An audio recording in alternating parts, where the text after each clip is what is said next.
টলিউডের বেশ জনপ্রিয় এক দম্পতি নীল তৃণা। ইতিমধ্যেই রেমালের প্রভাব পড়েছে বহু জায়গায়। এই ঝড়ের আবহাওয়া বেশ শীতল করেছে পরিবেশ, শীতল করেছে নীল তৃণার ঘর। অন্ধকারে নিজেদের ঘর তারা মোমবাতির আলোয় আলোকিত করলেন। জানেন রবিবার ঝড়ের রাতটা কেমন কাটলো তাদের?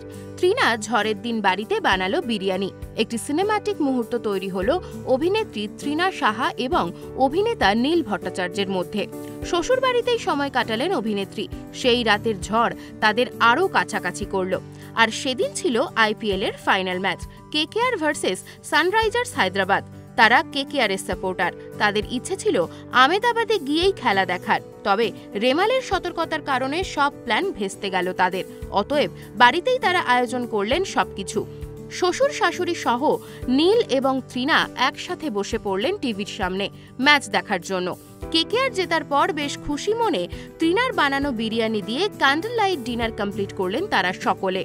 রবিবার রাত কাটানো নিয়ে তারা এক সংবাদ মাধ্যমকে জানালেন, নানা কাজে ব্যস্ত থাকার কারণে আমাদের তো একান্ত সময় কাটানোর সময় থাকে না। এই ঝড়ে কোথাও বেরোনোর ছিল না, তাই যা আয়োজন করা হয়েছিল সবটা বাড়িতেই করলাম।